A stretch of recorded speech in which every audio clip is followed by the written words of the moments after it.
Saludos a toda la afición de Lucha Libre Online. Este que les habla es Michael Morales Torres, integrante del equipo de LLO. Y gente, tenemos el enorme privilegio de presentarles a nuestro invitado especial en la noche / tarde de hoy. De Queens, New York para el mundo, CJ Ramone llega aquí a Lucha Libre Online. Mr. Ramone, it is an honor to have you here as our guest. How are you doing today? Doing good. Nice sunny day here in California. Awesome, man. Thank you very much for being here with us. And I wanted to start this interview asking you, how did your passion for music started? Like, which artists inspire you enough to do this for the rest of your life? Yeah. I grew up with music. My dad and mom both were big music fans, so music was always on. But you know, the band I've always credited with the first band that I got into outside of what my mom and dad listened to was Black Sabbath. That's the band that kind of got me moving towards music and made me want to play music. And they've been my favorite band ever since. So. Awesome, I'll translate that. ¿Qué banda o qué artista inspiró a CJ Ramone a ingresar al mundo de la música? Bueno, su mamá y su papá eran fanáticos de la música. Además de lo que ellos escuchaban, Black Sabbath fue la banda que lo enganchó y lo cautivó para el resto de su vida. Fue su banda favorita y sigue siendo al día de hoy su banda favorita. Did you choose the bass as the instrument, or did the bass choose you? Like, how did that work for you, sir? That's a good question. Actually, when I was a kid, I was really into sports. I played soccer, football, and that was kind of like my passion. That's what I did. But I had I developed a problem with my knees. It's a medical problem called Osgood-Schlatter syndrome, and I had to wear knee braces for 2 years. So that was it for sports for me. The doctor told me, you know, you can't play football anymore. Find a new hobby. So I had some friends that had a band and they didn't have a bass player. And my father said to me, you know, he said, you can't just sit around and do nothing. I said, okay, you know, maybe you could get me a bass and then I'll try that. So my dad actually went out and bought me very cheap, you know, little imitation Fender bass. And I sat down and taught myself how to play. I never took a lesson. Never had any kind of formal training. I still can't read or write music. So a little of both. The bass chose me, but I also chose the bass. So. Awesome story. I'll translate that. El bajo seleccionó a CJ Ramone, o CJ Ramone seleccionó el bajo como su instrumento musical. Dándolo hacia atrás al tiempo, CJ Ramone era un jugador de fútbol, de soccer. Él le gustaba eso, le apasionaba, pero por una lesión terminó usando knee braces por 2 años. Tenía que usarlo. Hasta ahí llegó su carrera deportiva. Y mientras estaba en su casa, su papá le dice, bueno, pues puedes sentarte a hacer nada o hacer algo con tu vida. Ok, pues compramos un bajo, vamos a hacer algo, porque había una banda que era de sus amigos que necesitaba bajista, no tenía bajista. Su papá le compró un bajo económico y de esa manera es que comienza a trabajar con el bajo como su instrumento. Nunca tomó una clase de música, simplemente él mismo aprendió a tocarlo, él mismo comenzó a interactuar con el bajo y del resto de historia. Todavía no lee o escribe música, vamos a decirlo de esa manera, pero es un artista en lo que hace, es uno de los mejores bajistas de su generación y el bajo lo seleccionó a él, pero él seleccionó el bajo. Fue una parte half and half, como él dice. After, you know, you've done so many things in your life, but one that surprises me is that you were actually a former Marine. Why did you decide to join the Marines at that point? So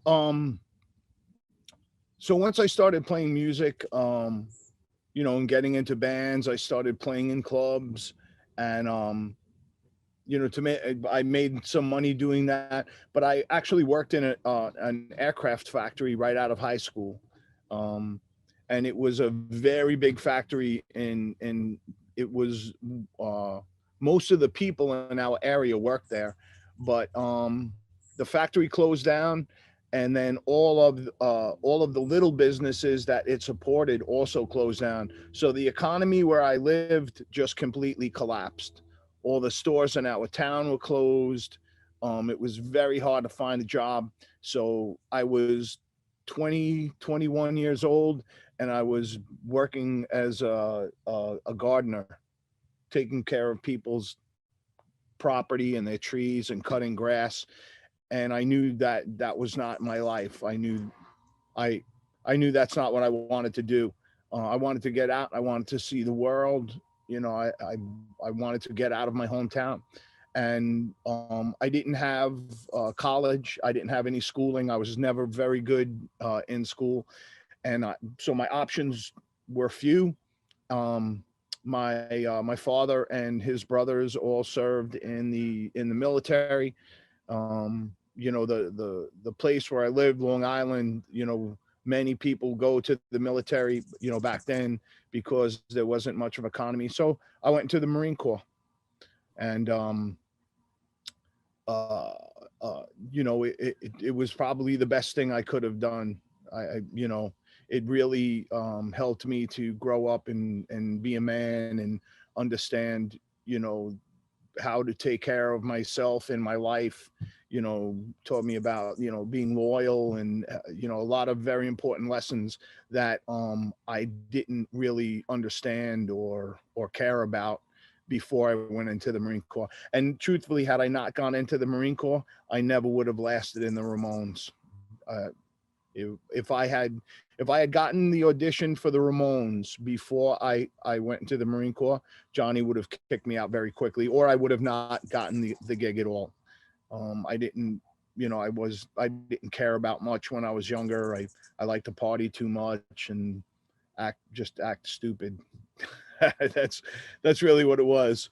But you know, in the Marine Corps, I learned about discipline and you know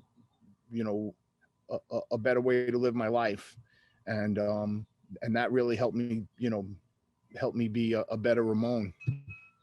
Amazing story. I'll translate that. ¿Cómo llega CJ Ramone a los Marines? Bueno, en aquel momento él sale de high school y tiene pocas alternativas de trabajo, donde él vivía en Nueva York, en Long Island específicamente. Tiene la alternativa de trabajar en una fábrica de aviones, en un aircraft factory, como él le llama, y ahí entonces trabajó un periodo de tiempo. Luego de eso, entonces por la misma economía difícil que había, cierra la mayoría de los negocios y era bien difícil encontrar trabajo. Se encontró trabajando en un momento dado como jardinero, trabajando en los jardines de las personas, podando plantas, etcétera. Y mientras estaba ahí, él dijo, esto no es lo que yo quiero hacer con mi vida. Claro, como músico ganaba dinero, pero no lo suficiente en aquel momento. Decide darle un giro drástico a su vida y dice que toma la mejor decisión para su vida en aquel momento y es firma con los Marines, se une a los Marines, y él dice algo bastante interesante. Si él no se hubiese ido a los Marines en aquel momento, a adquirir la disciplina, a madurar, porque en aquel momento estaba un poco a lo loco, como él dice, el dato interesante es que si no se hubiese ido a los Marines, él no hubiese durado a los Ramones, o sabrá Dios si no hubiese conseguido el gig en aquel momento. Lo que es bastante interesante es los Marines le dieron a él la disciplina, el respeto y esa madurez suficiente como para poder ser un mejor ser humano y un mejor Ramón. Speaking of interesting things you did with your life, and you already talk about it, you decided it was time to do something, you know, big and different in your life. So you applied to join the iconic band, the punk band, the Ramones at that point. Why do you thought at that point, you know, a Marine, a young kid, what do you thought you were, you know, the perfect fit for the band to join it? Who did I think would be the perfect fit for the Ramones?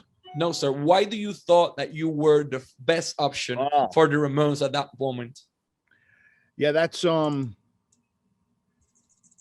know, I think my relationship with Johnny and Joey, I had a very different relationship with each one of them, but I think the fact that I could meet with either one of them on some things, we thought alike. You know, for Johnny, me and Johnny both loved baseball. We were both big baseball fans. Johnny went to military school when he was younger. We shared some political opinions.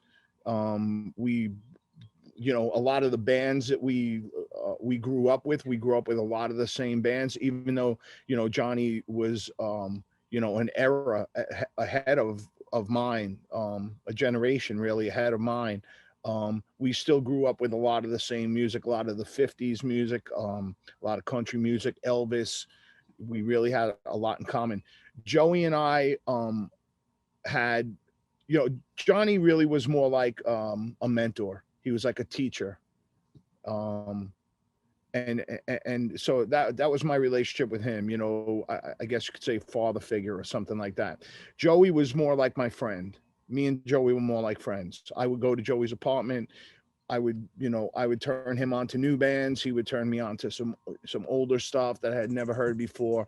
You know, we talked about, you know, social issues and just stuff that we agreed a lot on. You know, I would stay over at his place. Like Joey and I were much more like, you know, like friends, like good friends. But yeah, I think because I was somewhat in the middle, Johnny was very right wing, Joey was very left wing. And I think because I was, you know, in the middle, and could meet them on certain points, meet each one of them on certain points, I think that really helped my place in the band. I think it allowed me to have friendships with them and develop, you know, develop those friendships over the 7 years that I was there.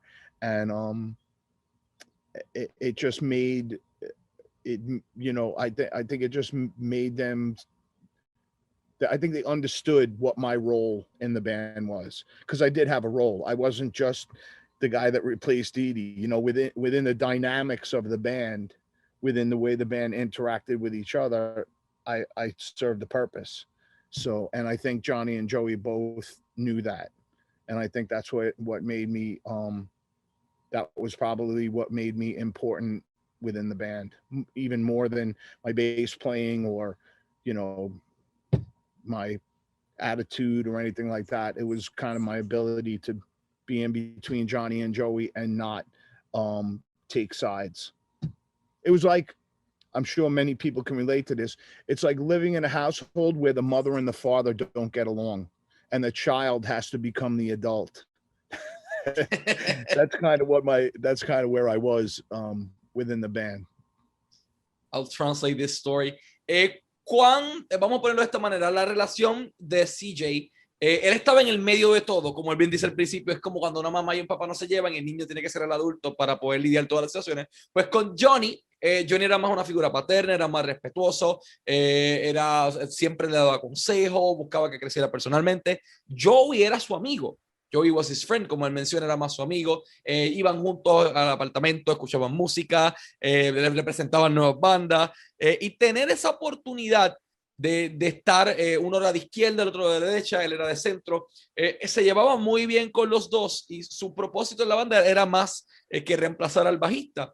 Él vino a darle un toque nuevo a la banda, la rejuveneció y fue los que los mantuvo a ellos durante 7 años más activos en el mercado hasta que pues lamentablemente sabemos lo que ocurrió, pero fue CJ la persona que se encargó de mantener todo junto en medio del caos.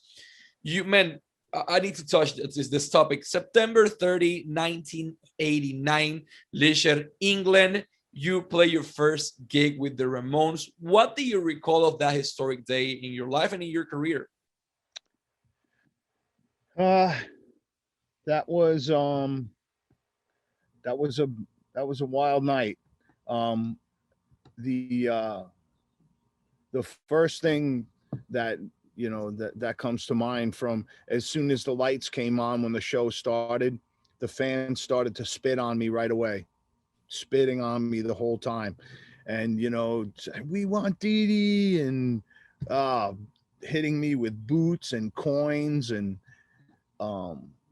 it was very violent, very violent. But because I had just come out of the Marine Corps, it was not a big thing for me. I went out to the end of the stage and I said bad things about the Queen, and, you know, gave it right back to them, you know.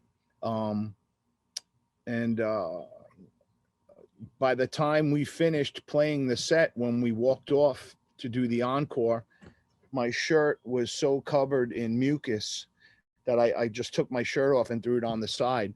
So when we came out for the encore, I had no shirt on. And so when we finished the set and we were walking back to the dressing room, Johnny said to me, "What are you taking your shirt off for?" I was like, "John, I was covered with spit. I was covered in it and it smelled really bad." I said I pulled it off because it was just unhealthy. And he was like, "Well, don't take your shirt off. We don't do that on stage." And he got really mad and he was yelling at me.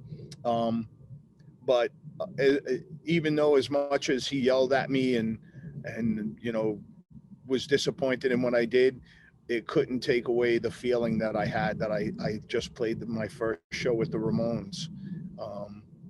It was it's a very difficult thing to describe. It's hard. It's really hard to compare it to anything else. But yeah, that's probably my most outstanding memory is just being spit on and hit with all kinds of boots and coins and bottles getting thrown at me, and it was wild. It was wild, but I loved it. You know, for me, I didn't want the fans to like me right away. I wanted to earn my place in the band. When I heard that Dee Dee quit, the first thing that I said was, "I'll never go to another Ramones show," because in the Ramones, Dee Dee was my guy. He was Dee Dee Ramone was the guy. So I understood how the fans. I understood how they felt. So it didn't bother me that people hated me at first, because even though they were saying we want Dee Dee in the beginning, by the end of the show they were saying CJ, CJ, C, because I didn't just act afraid and stand back by the amplifier. I walked right to this end of the stage and I said, "Yeah, come on, spin on me. Go ahead. I don't care. I play for the Ramones." Nothing was going to, nothing was going to kick, that dream of you. I'll translate this story Spanish. Okay. CJ menciona su primer gig con The Ramones, septiembre 30 del 1989 en Inglaterra. Su primer show, él reemplazaba a Didi, el bajista original, su artista favorito en The Ramones. Él dije, nunca voy a verlo nada más porque salieron Didi. De repente CJ era el bajista él mismo y la reacción del público no fue buena. El público lo dio de momento, comenzó a escupirlo, lanzaban botellas, lanzaban insultos y le sacaban, fuck you, we want Didi, le gritaban todo el tiempo. Y llegó al punto en que en ese intermedio él estaba tan cubierto disculpen la expresión, en mucosa, en mocos, que se tuvo que reemplazar la camisa, quitársela y tirarla. De momento se encuentra con Johnny gritándole back, ¿por qué te quitaste la camisa? Nosotros no hacemos eso. Estaba cubierto en escupitajo, o sea, no es saludable continuar tocando de esta manera. Comenzaron la noche abuchándolo, detestándolo, y terminaron la noche aplaudiéndolo y gritando por CJ. Nadie quitó la esperanza, nadie quitó su sueño de que ya estaba tocando para The Ramones, y los Marines fueron de hecho los que le dieron la disciplina para aguantar el primer día de infierno que eventualmente terminó siendo un sueño completamente hecho realidad para él. I also want to say something else in Spanish. Pueden seguir a CJ Ramone en Instagram en @TheCJ